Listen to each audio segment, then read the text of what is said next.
right, folks, we're going to do a quick rundown of some of the news items, and I'm going to bring in my special guest. We're going to have a discussion about law and all along those lines. But Donald Trump says rare earth dispute settled and China to resume buying U.S. soybeans.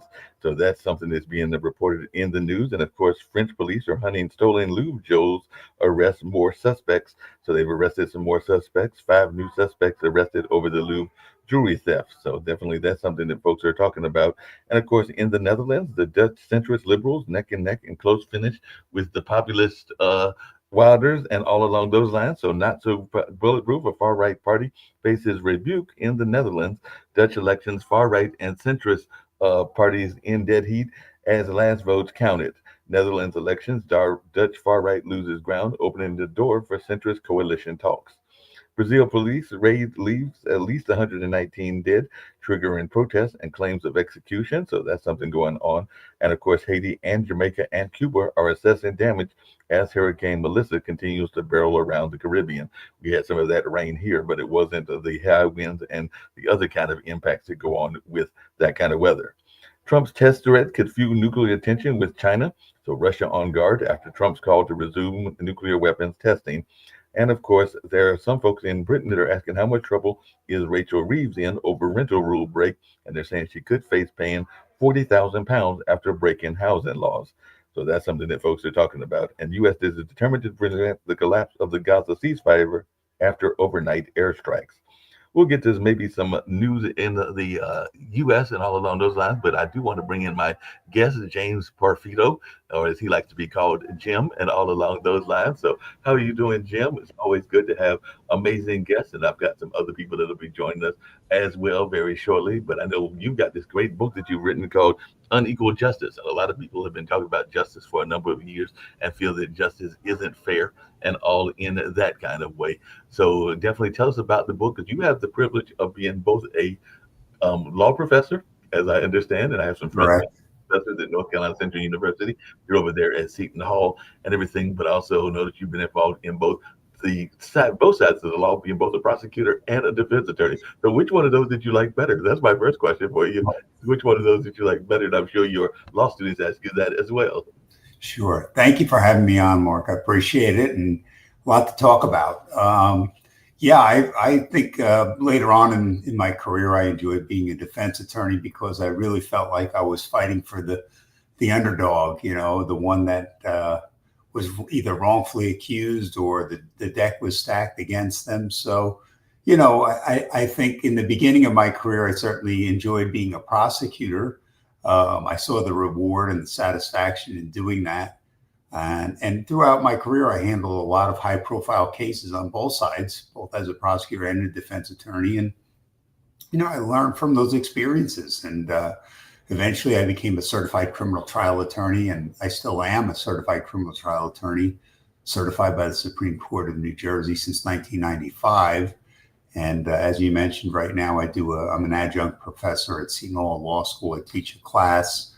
I do a TV legal analyst. I do guest appearances occasionally to talk about cases that are in the news, high profile cases.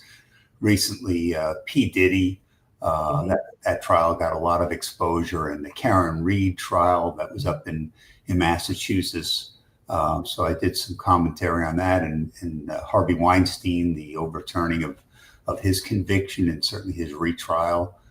Those are some of the most recent cases that I talked about. But, it's been an interesting ride, I have to say. And that was the genesis for writing the book. Yeah, that makes a lot of sense. Why do you think that's something that people talk about is how unfair the legal system is and how it's biased, sometimes by race, sometimes by class, and a number of other things that are in that whole space and everything. So, is it, and I've heard some people even theorize that it is bias as far back as being rooted in the slave trade, because there is even some people that will talk about Bell's bondsmen and how they were tied to some of the old slave catchers and all along those lines and all in that space. But I just wanted, of course, we have Western justice as well that a lot of people know from watching the cowboy movies and things along those lines. So has it always been unfair or an unfair balance between the classes and the races, or is this a more newer phenomenon? Well, I mean, you can go back to as far back as the Salem witch trials and say those, those women that were accused of being witches that were all executed did not really get a fair shake. They were wrongfully accused, and and it was really a trial by the masses. And we've seen that over the years, the street justice that's meted out, certainly in the South, has experienced that. With lynchings and things like that. I mean, that is not justice at all. But I've seen through my career the development, and certainly I am a little bit of a historian or a scholar on the history of our law, how it came over from English common law and how we developed our own system. And certainly the intent of the framers of the Constitution were that everyone would get a fair trial, and we have constitutional amendments that really talk about them in great detail, and they're very important in the criminal process. The Fourth Amendment, which is your right against unreasonable searches and seizures. The Fifth Amendment, your right against self-incrimination. Your Sixth Amendment rights, which is the right to counsel and the right to confront witnesses against you. Those are really critical rights. And quite frankly, that came up in just about every case that I dealt with. So either as a prosecutor or a defense attorney. And I saw that there was certainly some compromises being made, and that these rights were being minimized in some respects when I was a defense attorney.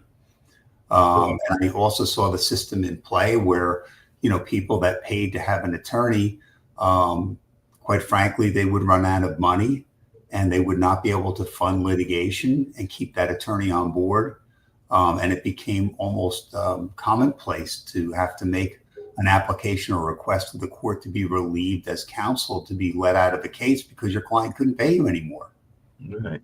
Well, another thing that I know is going on in society a lot, and I'd love to hear your thoughts around this, is there's a lot of people, particularly our young people, that are have a fear of authority. Some people can say that can be a good thing or a bad thing, but it definitely seems like it impacts where they go, because there's definitely an increase here in North Carolina. It's an issue where people have been talking about everything from ShotSpotter to other ways to address it, where we've had a increase in gang activities, and sometimes that's just kids wanting to belong and everything like that. So I was even watching a documentary about a French city, and they were having the same things in terms of their issues, like the wanting of autonomy in their own decisions, and of course this fear of the authority. As I was watching the movie, I was going like, this could be made here in any place in the USA, even though it was made in France. So I just wanted your take on that, because it does seem like a lot of our young people have a fear of authority, and they may be pushed toward the criminal element.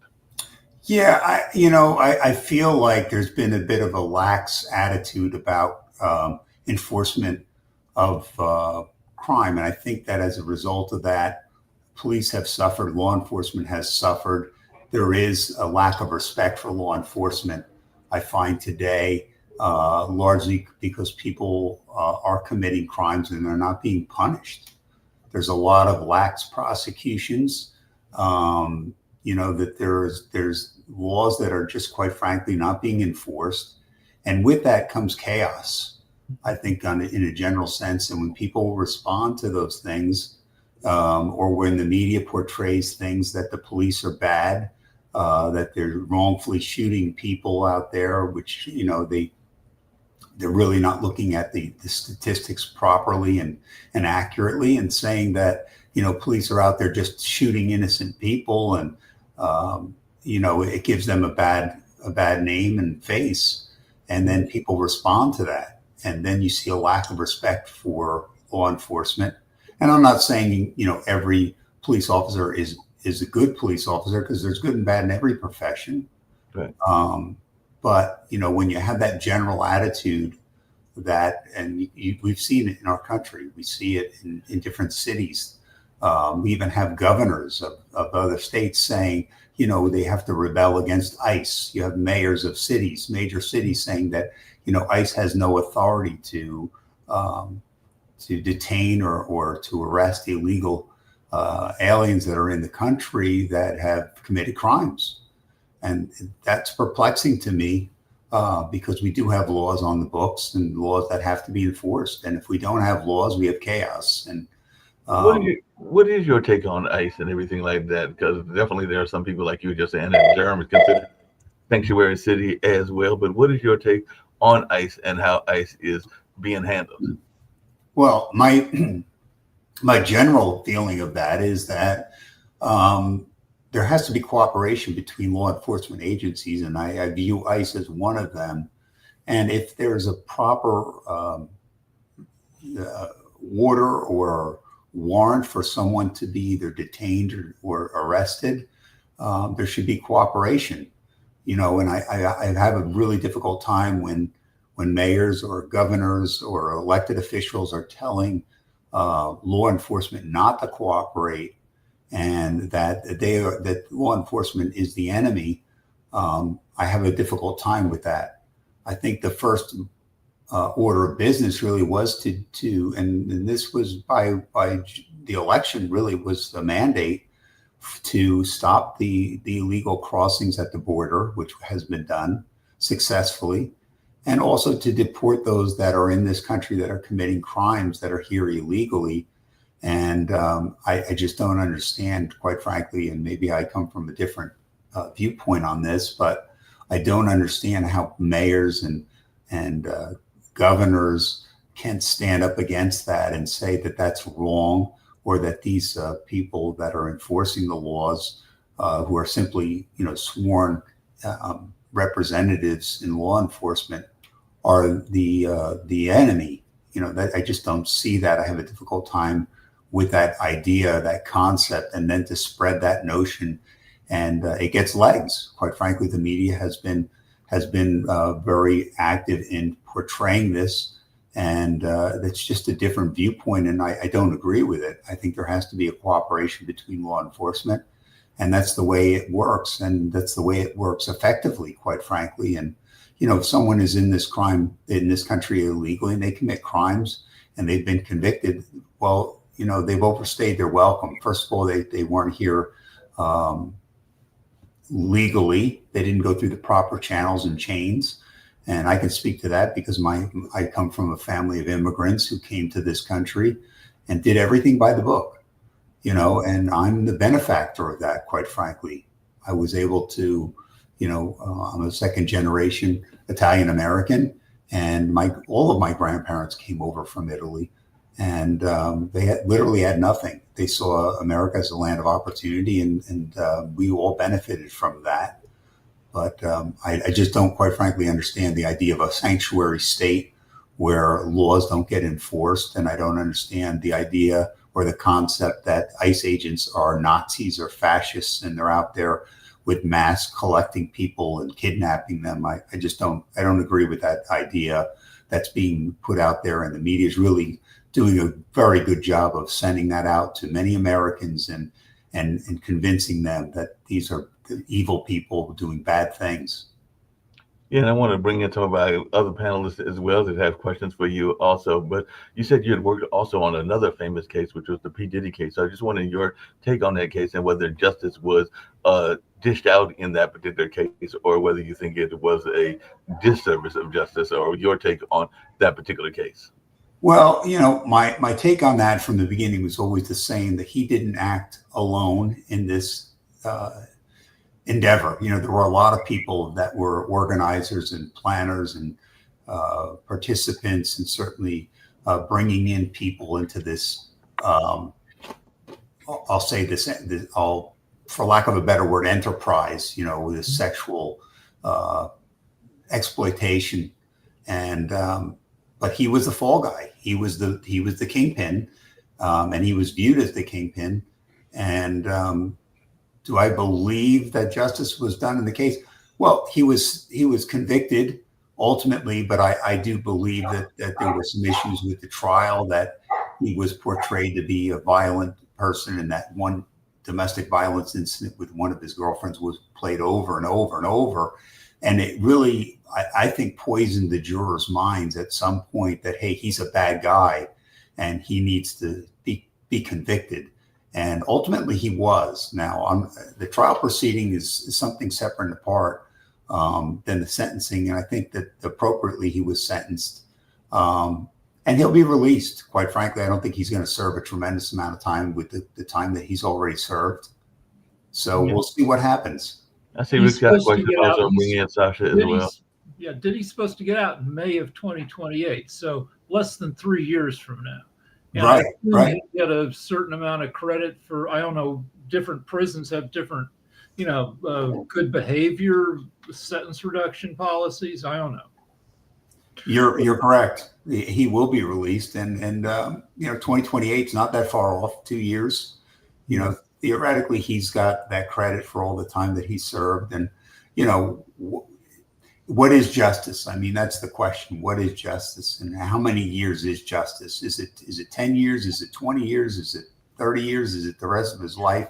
That's really, it's determined by the statutes that he's convicted of. Speaking about what is justice, a lot of people have been talking about this whole notion of whether we're actually rehabilitating prisoners or whether we should be even trying to rehabilitate prisoners. But I just wondered, as one that's worked on both sides of the field and everything, your take on rehabilitation and whether that's something that we're doing a good job of in the United States and in the West. Well, to speak to that very issue, I mean, we have a system of rehabilitation, but it's for juveniles. It's really to rehabilitate juvenile offenders so they don't become adult offenders. When you become an adult, the viewpoint or the goal of the system becomes punishment. It's punitive, and they're really not in the business of rehabilitating. Certain states and certain prisons, correction departments have taken on the mission to rehabilitate those prisoners so that they do get out and they don't come back and they become law-abiding citizens and they have a career or a path to being a productive member of society. But unfortunately, that's not happening all over. And I think maybe it's by design, because, it's not supposed to be a pleasant experience when you go to prison. You're there because you violated the laws and you either convicted or pled guilty and sentenced. So, the prison system is a whole nother discussion to be had about our Department of Corrections and how they're run and the problems that exist within them. What's your take on private prisons? Because it does seem like we're having a lot of people that are seeing a rise in private prisons versus the more established state or public prisons and everything like that. But I just wanted your take on the rise of private prisons. Rick's got his hand raised there. Well, no, you go, then I'll go. Okay. Yeah, listen, I think there's issues on both sides, whether it's private or it's run by taxpayers funding. There are issues inherent in both of those that are problematic. Private, you have financial interests. You have people that are profiting on someone's being incarcerated. We recently, I know in Pennsylvania, this was an issue where judges were sentencing juveniles to detention wrongfully. And that this judge was just, I think, quite frankly, convicted in Luzerne County, Pennsylvania, for sending these juveniles that did not deserve to be incarcerated. And some of them even killed themselves because they were so depressed and distraught. And this judge was profiting from a private organization.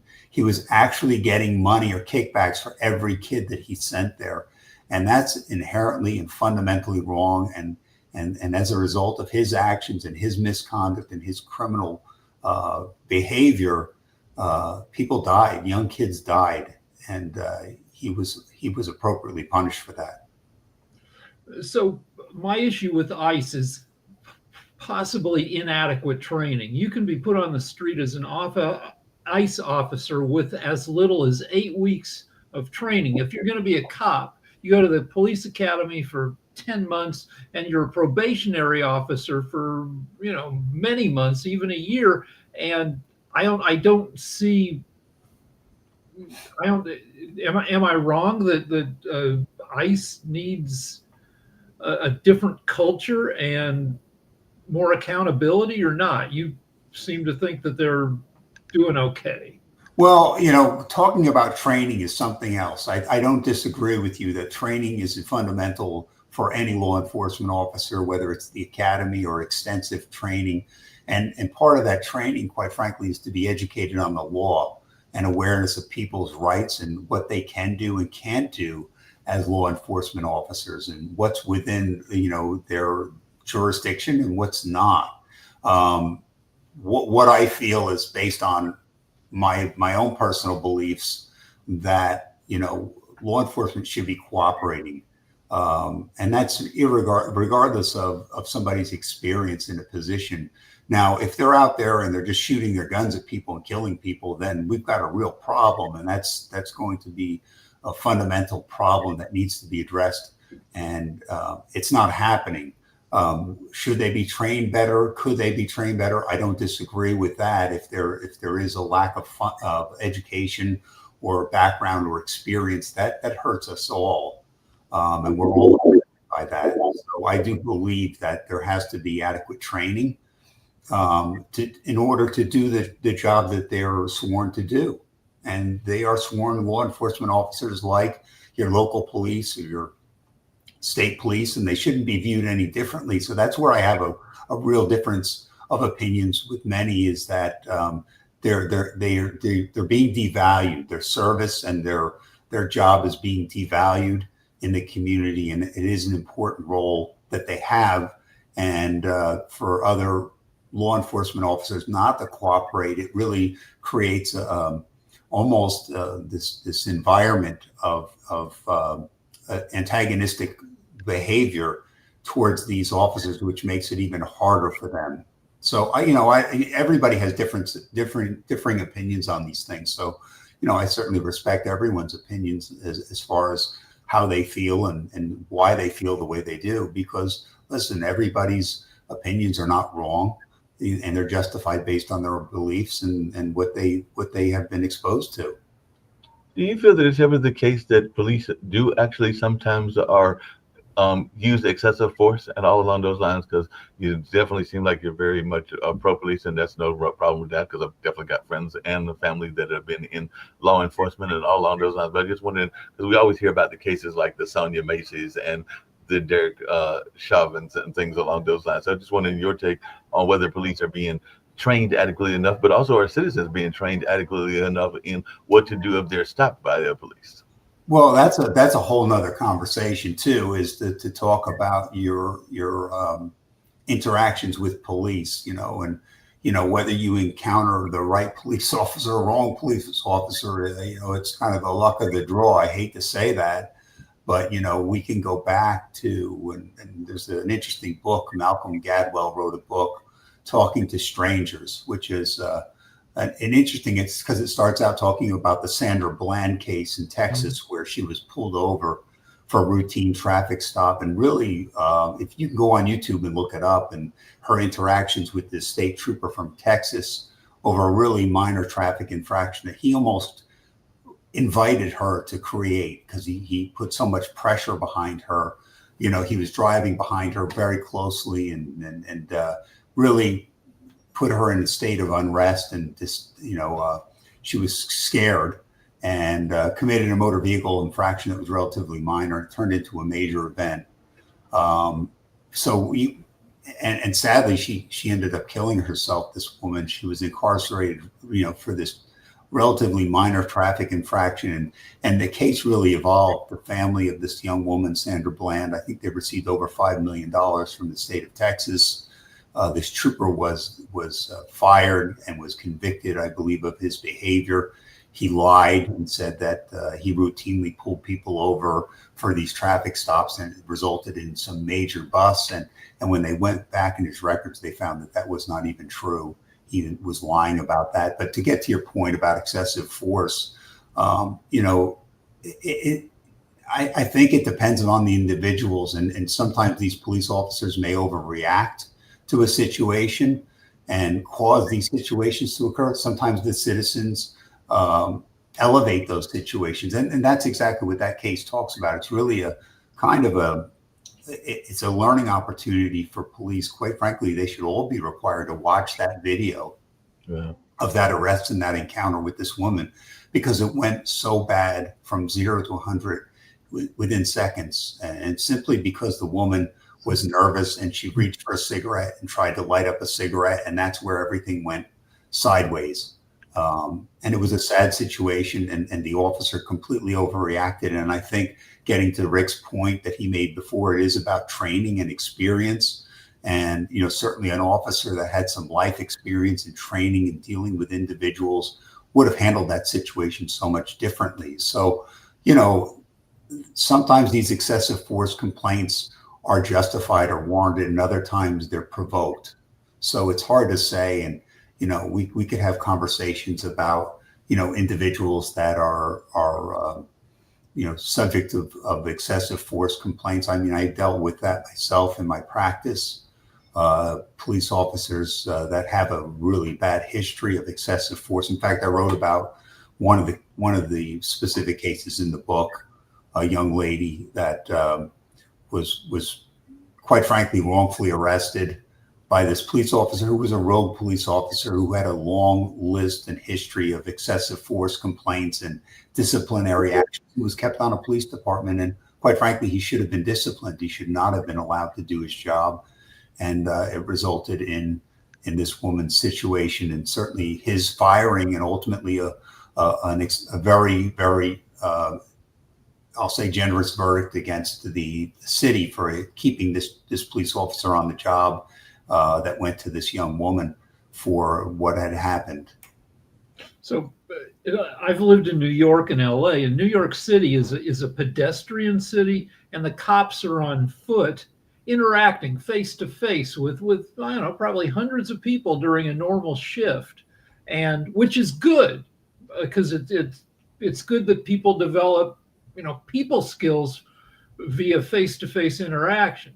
In LA, we're a vehicular city. Everybody, including the cops, are cooped up in their cars, and there's less face to face interaction. And also, New York City has, I think, 4 times the number of cops per capita that LA does, which means that LA cops can seem scarier than New York cops.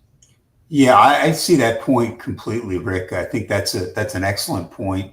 That day-to-day interaction with a police officer, the officer on the beat that's on your block, that officer, and they become almost like, a part of the community.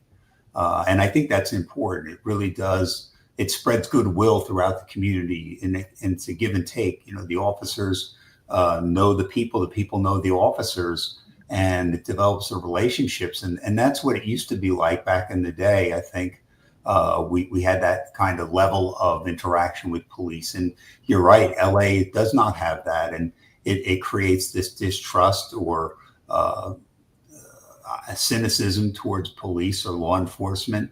That, hey, they're the bad guys, and whatever they're doing, they're pushing, is inherently bad, versus, they're part of the community, part of the fabric of the society, where people are sharing information, and you can go to them. If your neighbor's house is being broken into and there's a police officer there, you're going to run to them, or somebody's being accosted or sexually assaulted, the police officer's there. And unfortunately, that's not the case these days. It doesn't happen so much anymore like it used to.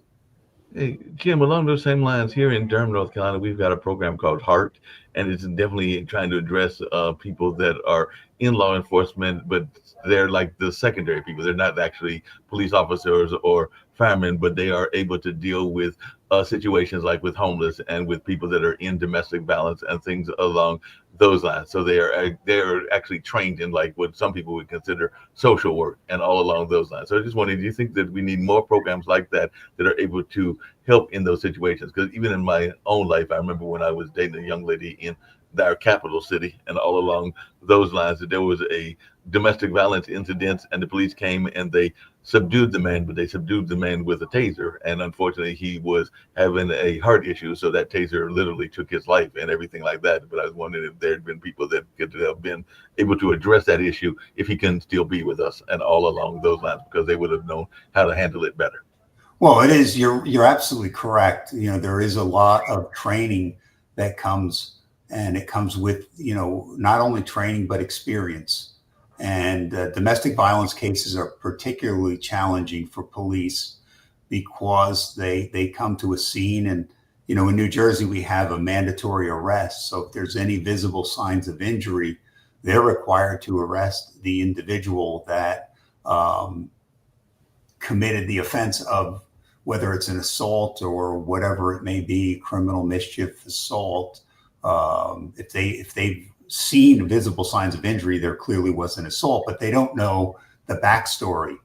Those injuries could have been defensive. The person could have been acting in self-defense and caused those injuries to the other individual, and they end up getting arrested. So it is so much about training, and really a lot of times you have reluctant victims in those domestic violence situations, and there is a whole, I'll say a whole philosophy or dichotomy about domestic violence. Why perhaps the female victim in the case does not want to go forward if the perpetrator is the father of their child, or is the breadwinner, and they're dependent upon them financially.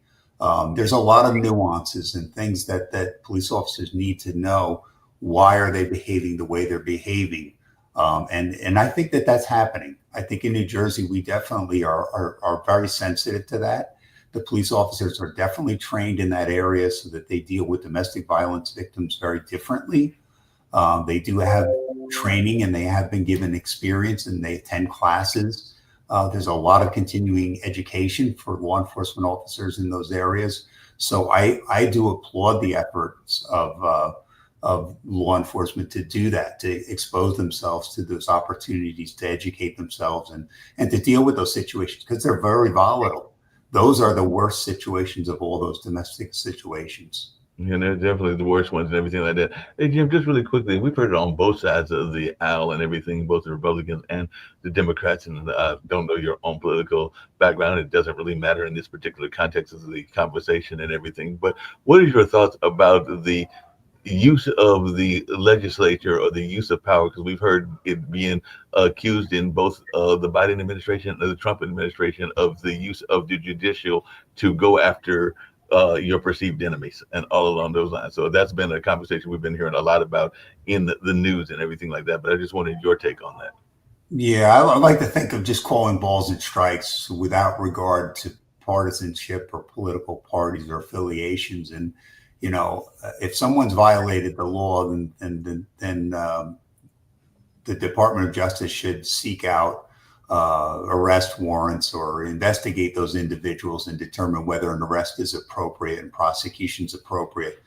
And that's regardless of political party. And I don't see tit for tat. I don't believe in that.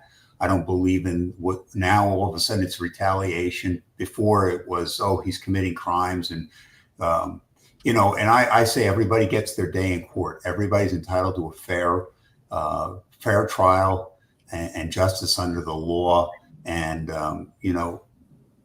I don't know that happens sometimes. I really feel that, and we're seeing the result of that. We had and I don't know, I get a little bit political here, because when I look at what happened under the previous administration, going after a political opponent, trying to put him in jail so he doesn't run as a candidate against you, I have a real fundamental problem with that, because they were, and I excuse the expression, they were trumped up charges. All these cases have fallen aside, every one of them. And I could talk as a lawyer, not as partisan, but as a lawyer, whether those were fair proceedings.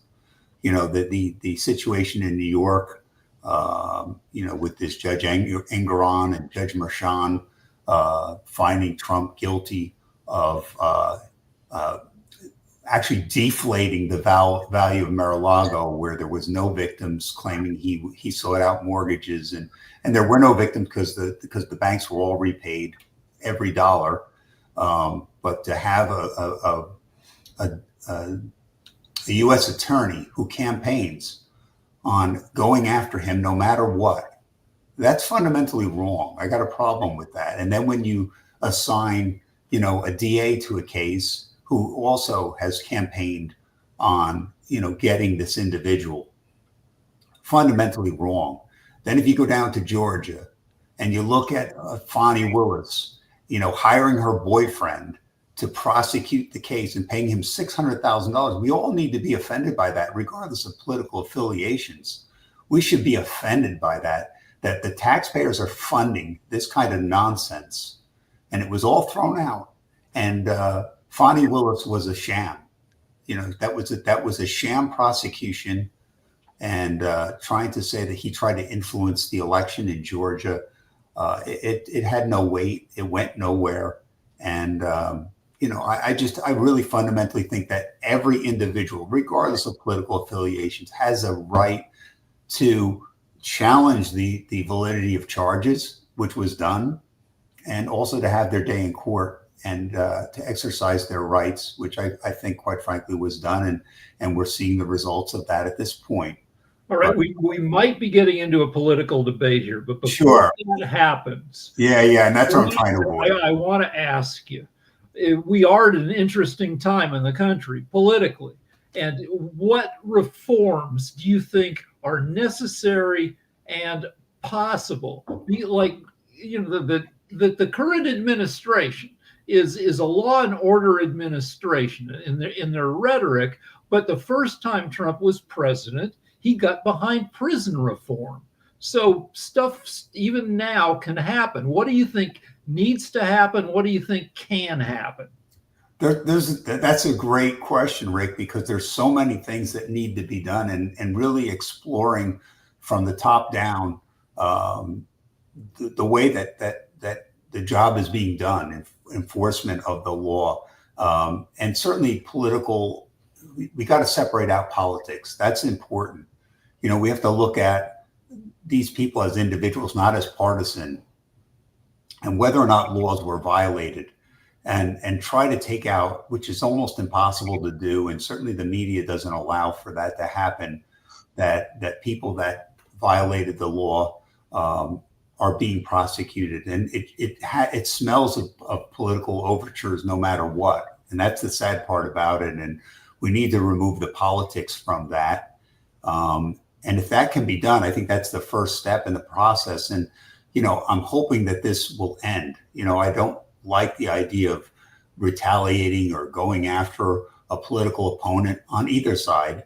But do you leave it alone, or do you say we need to now go after those individuals that promoted these wrongful? I'm talking about overall. We imprison a higher percentage of our population and a higher number of people than any other country on earth, even countries that have 4 times our population. Do we need to fix that?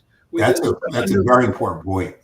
Along those same lines, just really quickly, Jim, your book is called Unequal Justice and everything like that. So what would you do in your mind or philosophically if you could wave a magic wand to give us equal justice? Because the book is called Unequal Justice, and you're talking about the ways that things have been unfair, whether that's against a certain group, because we do know that minorities are in prison at a greater rate, at least that's the statistics that I've heard, than the other parts of society. And that doesn't mean that they are committing a greater amount of crimes. It just means that sometimes they don't have the access to the resources for good lawyers like yourself and all along those lines. So I just wondering, what would you do to make it a more just legal system?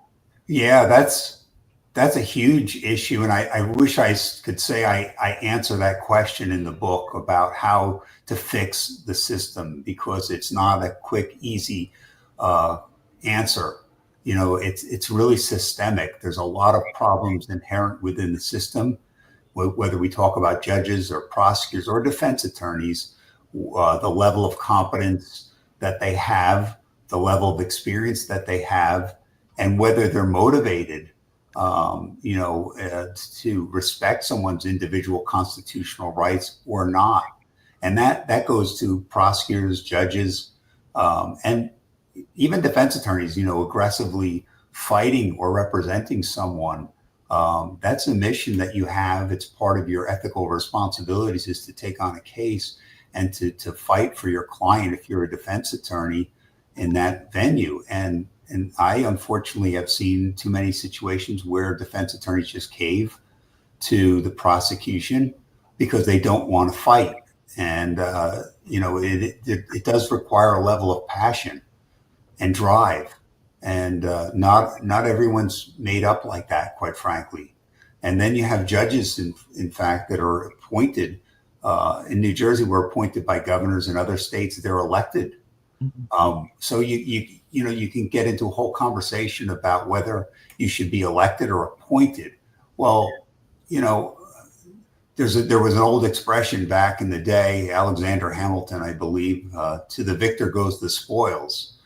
And that means that those that get put in those positions of power get the right to make those appointments. Well, that's the same in New Jersey. It's very similar to the president gets to appoint people in these positions. Not always the most qualified people are appointed, but then you run an election where people are running for these offices and they have to raise funds. They have to raise campaign dollars because it's expensive to run a campaign, even for local judges in certain, municipalities or wherever. And then they're beholden to these people that have donated money to them. So they may have conflicts of interest along the way. So I can't tell you one system is better than the other, but to answer your question, how can we really make changes? I think the idea of blind justice is a better idea, and it's something that I didn't coin this, but maybe we have the accused is not even in the courtroom, so that the jury does not know who that individual is. They don't get to look at them and make a predetermination that somebody looks like they're guilty or not guilty. It's kind of contrary to our system because, yes, we should be in the courtroom and have the ability to see and participate. And maybe there's a way to do that in the future where these people are separated out and they're not in a courtroom so that there isn't a predisposition to find somebody guilty or have a feeling or a notion. And that's very hard to do because when you select a jury in the jury selection process, people come in with their life experience and they have predetermined notions about crime, about punishment, and they may not answer questions truthfully when the judge asks questions or the attorney asks questions in voir dire regarding their ability to serve as a juror. They may not be honest. And, that's like having a Trojan horse in the jury, and they might very well affect the outcome of a case. Yeah, that makes sense. Jim, just along that same line and everything, do you think we've got too caught up in celebrity justice and all along those lines? I mean, we had a very famous case here, that being the Mike Peterson case, where he was accused of and convicted of killing his wife and all along those lines. And that became the premise, and I don't know if you're familiar with it, of the movie Staircase and all along those lines, but it was definitely a celebrity case and all along those lines. So I just wanted, and even as I think about that, Bill Cosby was a celebrity case. So we've become too caught up in celebrity justice. Well, I mean, that when you have a celebrity on trial, it's almost, I don't want to say it's impossible for them to be given the benefit of the rights that they have, but I think there's a certain sense of awe that potential jurors may have when that person is sitting in a courtroom. Our system is for everyone. It's not, there's a system for you and there's a system for me and there's a system for a celebrity.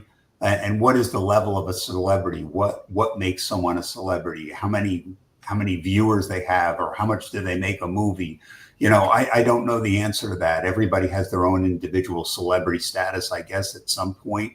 And if they've been in one movie versus 10 movies, So, I did a lot of commentary as a TV legal analyst. And a couple of the cases I did was Phil Spector, who was a big record producer back in the day, who murdered a woman. And then I also was involved in the Robert Blake case. I was involved in the O.J. Simpson, doing commentary about that. I was involved in Michael Jackson as well. So, they all had celebrity status and individually brought that to the table, but you can't separate that out. So, it comes with the process of selecting a jury and certainly getting people to commit to upholding their oath that they take It's different though. I do agree with you that it's probably the perception of having a celebrity sitting in a courtroom is very different than just Joe Citizen. It's got to be very different. You know, Diddy, I mean, had that kind of presence in a courtroom. So certainly people, they may like that person, they may dislike that person. So Alec Baldwin just experienced that in the shooting on the set of the movie. And ultimately he was acquitted, I believe. So, it's hard to separate it out because, ultimately they're just human beings.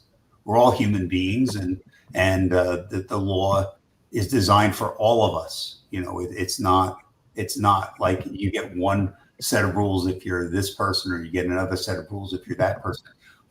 I see that Rick had his hand up, and I'm sorry I didn't. So you touched on this. How do you seat a jury?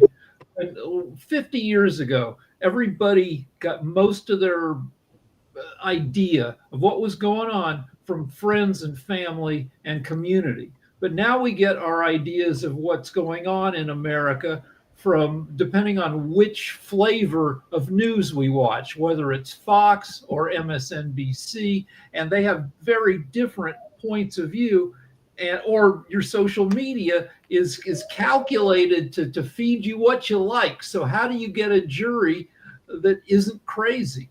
Yeah, that's a fascinating question and really interesting, Rick, because, back in the day, when I was a young prosecutor, one of the questions on the voir dire for prospective jurors was, do you have any bumper stickers on your car? Because that would tell a lot about a person. If you say, hey, I'm for the NRA or coexist, or so you could get a flavor for how somebody's political views were, and you'd have to read. And then one of the other questions was, what news? How do you get your news? Where's your news source? So if somebody said Fox News, you'd say, well, they're conservative. If somebody said CNN, you'd say they're liberal. So you would try to make a determination in your mind: is that this a case where I want somebody with a very I want a liberal-minded person, or do I want a conservative-minded person? So, it's a great question, because with the phone today and the advent of technology, we have, we get algorithms and they feed you those things, and it's almost like poisoning the mind. You can't be open-minded because you're just constantly every day looking at the same things. And it's almost like an indoctrination. And it's very hard to separate that out and to get people to be honest about that. When they're being asked questions as a prospective juror, they may not always be honest. They might want to hide that, in that setting, maybe not talk about it. And it makes it extremely difficult and challenging.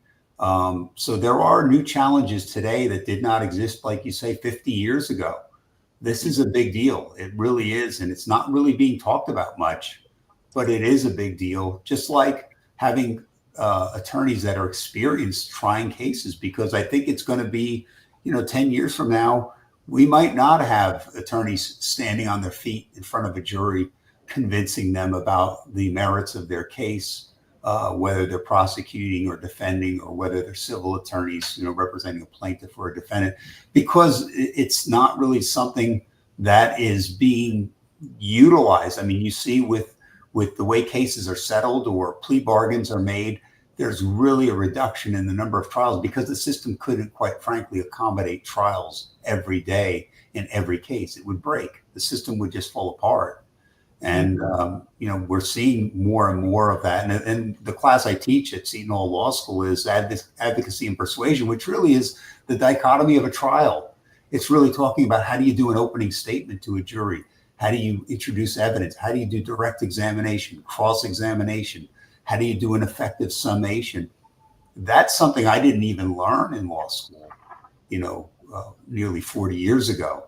That's not something that was taught to us. And I say to these students, I say, you're head and shoulders above me, because this is something that I was never given any instruction on. Basically, you pass the bar exam and you're on your own. That's it. If you don't get a clerkship for a judge, or you don't do an internship with a firm, you're kind of lost. You don't really, you just have to figure it out on your own. Jim, it's interesting you say that, and I'm hoping Nick will come on screen and everything like that because I see he's in the background. He's one of the founders of the network and all along those lines. But I was just wondering your take on the legal system, and not just the legal system as it is, but the education. Because part of the reason that Pod TV was founded was because Nick and Kim were frustrated by what wasn't being taught, and also what wasn't being taught in grad school, whether that was law school or medical school, and all along those lines. And I know fiscal literacy was one of them. They said that they didn't have any idea how to maybe even deal with finances. And I don't know if you had any idea when you first started your law practice, but I was just wondering, what is your thoughts around our legal system and how it's being constructed? Well, you're absolutely correct about that. You're not really given any instruction about how to be a lawyer. You might learn about the law. You might learn about case precedents. You might learn what cases were noteworthy and got in the books that, our justices of the Supreme Court or appellate court, district court judges decided that were, precedent cases that were, moving the needle or supporting or not a certain constitutional amendment. But yeah, they don't teach you how to be a lawyer in law school. They really, you learn law, but and you learn how to think like a lawyer. That is to be able to articulate from both sides your position. That's what you learn in law school. You don't learn how to run a practice. You don't learn how to go to court. You don't learn any of those things. Those are things you have to learn on your own. And, it's really based on the exposure that you have either to individuals or, whether it's a clerkship with a judge or perhaps you're working with an experienced attorney who's been there, who's done that. And that makes a world of difference. And not everybody has those opportunities. Nick, what's your take on that? You're a lawyer and everything like that, so you're definitely in the legal field. And I brought you a lawyer that's got all kinds of rich experience and everything like that. Oh, you got that Mickey Mouse voice. You might have to go back out and in. You got to adjust your voice. So is AI changing, while Nick's doing that, is AI changing the educational landscape? Like that you can have AI write a brief for you, but AI might make up cases and get you. Oh, this is just you doing the landscape. Yeah, AI is a big deal these days. And really, I think it's in its infancy in law because we really aren't that tuned in to what it can do. And there are courses right now that are being offered to instruct attorneys how you can utilize AI effectively in your practice and do your research with AI. But what we're finding is lazy attorneys are actually writing briefs through AI, and they're being sanctioned by judges and admonished and even facing ethical implications because they're submitting briefs, claiming that they did the legal research when in fact AI did it, and they're not really fact checking it, and they're not looking at the cases and finding out that these cases never really even happened. They aren't like back in the day when we were in law school and had to shepherdize cases, which was, go to a book and see if the case was overturned. But what's happening, and there's been a rash of these happening throughout the country, where attorneys are relying on AI to write briefs and do legal research and submitting those to the court. And, some judges are astute enough to double or triple check and find out that these are not even accurate citations of law or recitations of law, and that these briefs really aren't worth the paper they were written on. That makes sense. Hey, Nick, you're back and everything. So what's your take? Does my voice work now, Max? There you are, Nick. We can hear you now. Okay. Yeah, what he's saying is exactly correct. The thing is, the attorneys submit briefs through AI. AI is not fact-check and not right. Then the judge gets a hold of it, and the judge relies very heavily off the research of the lawyers. When they fact-check it, they find out they haven't done, and then they end up sanctioning the lawyers, who are basically what James said is correct. They're lazy, and they won't go research to make sure that when they run things through AI that it's absolutely correct. Now, what I do is I work in a very narrow area of the law. I work in qualified plans, and that's it.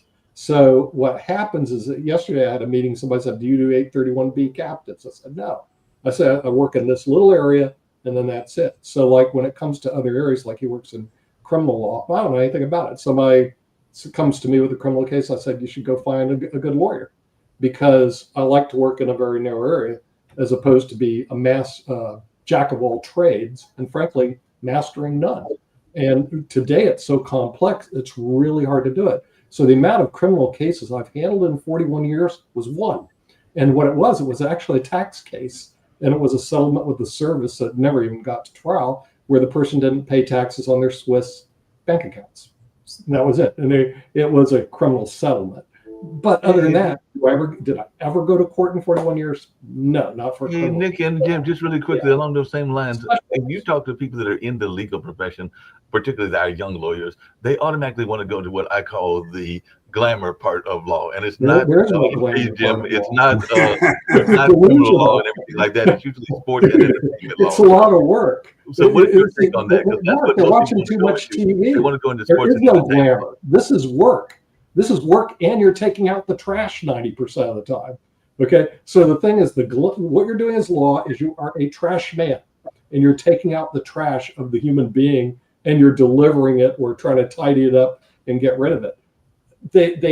Hollywood just makes it look like some glamour profession, but it isn't. It's frankly a lot of work, and if you're doing adversarial work, it's even worse. So the thing is, I try to stay away from adversarial. I do forms. No, I got what you're saying, Nick, but I just want to hear from Jim. There's nothing glamorous about one last time as well and everything like that. But what is your take on this notion that a lot of times if you ask people that are in law school, they want to go into sports law, they want to go into entertainment law, and they want to go into corporate law. Those are the big three that I hear people say all the time, less about the it doesn't matter. It doesn't matter what they say. I used to teach law school as an adjunct. It doesn't matter what they say. What matters is what job they get. So what they want to do and what their job they're going to get could be two different things. So they go, I want to be a sports lawyer. Really? Do you? Okay, great. But they never got a job in it, so they won't be a sports attorney. They will be an attorney for what the demand is. So, and law school kind of, and James is right, they don't teach you anything, unfortunately, about how to open up a practice, what it is to work with a client, how to bill a client, how to collect from a client, how to engage with a client, how to even go to court. A lot of them right now, they're moving more toward experimental law where people are getting that practice. But when I went to law school, we took real estate law and no one showed you how to do a real estate closing. I'm serious. I'm going like, right. Because what the demand is, hey, I got this piece of property I want to buy. Can you do my real estate closing? I read a lot of case law on real estate. I have no clue what to do. Okay, that's the reality of it, So and you spend 3 years of that, and after I actually spent 4 because I got a master's, but after 4 years and all these degrees, I only took one class that actually I used, and that was a pension class back in 1983. That's it. So you learn a lot of interesting stuff. But 80 to 90% of it you'll never use. Right. So my wife and I watch a lot of. Hold on, let me before we run out of time. My wife and I watch a lot of liberal media, so we're freaked out about stuff in general in the U.S. And then I complain on shows like this and on Twitter and stuff. And my wife says, "What are you going to do if you get arrested?" Which is kind of a liberal overreaction to the current situation. But my question to you is, what if it wasn't? What would I do if I got arrested for political opinion? What's the first step? First step is say, I'd like to talk to my attorney. How do you get? I'm serious. You don't say anything. Come on, Rick. Let's get smart. No, but we've got cousin Ken, who he's a lawyer, but he's just a random lawyer. How do you get a good lawyer for your situation? You better have one before you get involved in a situation like that. You should all have attorneys. Even when I'm in Spain here, I hire attorneys all the time. I hired a real estate attorney. I have a tax attorney. I'm a tax attorney. I hire a tax attorney for my income taxes. I hire attorneys for our litigation. Every time I run into a specialty, I hire an attorney. So like if you say, hey, I'm going to go protest, which potentially is criminal, you better have your criminal attorney lined up already. And then what happens the minute the police officer says, I'd like to talk to you, give them the attorney's card and exercise your Fifth Amendment. Say absolutely nothing. Yeah, And say, I agree, talk to my attorney. Nick, with what you've said, and Rick. What I would say is that the problem that people often have is they think that they're going to convince the officer, they're going to have a legal argument and discussion with the police officer about their rights, and you're not going to win that argument. You're just not going to win. You're better off taking your argument to the court. And what Nick said is so true. Don't say anything. Just say, look, I'd like to exercise my Fifth Amendment rights. And then you do need to get a good, competent, capable attorney. And it does require sometimes doing a little bit of research to find out who is going to be a good advocate for you, and who's going to be able to fight for you, because so many people hold themselves out as being perhaps criminal defense attorneys, and they don't do a very good job of it, sadly. Yeah, exercise the Fifth Amendment right. Keep your mouth shut, because most criminal people convict themselves because they'll say stupid things. Then exercise your Sixth Amendment right. Ask for your right to counsel. Get a lawyer, and then move from there. And everybody, they don't teach you this in any school. First thing you should do is to make sure you have a friendly attorney that you can trust to refer these cases to. So I have a stack of them, literally, that I refer to depending on what cases that come into our office in the company I work with, because not to be prepared like this is insanity. And I've seen as people go through life, they don't even think about that. In other words, if you go protest, okay, because I've heard, like people say, do you ever protest? I never protest. So you won't see me on a picket line or protest line. But let's say Mark likes to protest, and maybe Sasha does all that stuff. First thing you should do, line up your criminal attorney. Better have him right there, take his card. And then next thing, remember the Fifth and Sixth Amendment. Well, most protesters that I know, Nick, just really quickly, most protesters I know have a lawyer on hand, and they also have their bail already set as well. That's why a lot of protest groups have bail funds and all along those lines, because that's actually part of the protest mentality. Just really quickly, because we're already a little bit over time and everything like that, but I've thoroughly enjoyed having Jim on here. I don't know if Sasha or Sharif had any quick questions for him and everything along those lines. And then I definitely wanted him to, if they don't have questions, to give the context of the book, how the book can be obtained, and also how he can be reached as well, because you've definitely given us a lot of insight on this particular edition. So I don't know if I think Sasha may have already disappeared, but do you have any comments, Dr. Sharif, and everything along those lines? If not, I'd love to hear Jim's final parting words as to how he can be reached and about the book. You have to unmute. Yeah, you have to unmute if you got questions. Yeah, thank you. This is very interesting discussion. I learned a lot from today's discussion. Especially, I am from lawyers' family.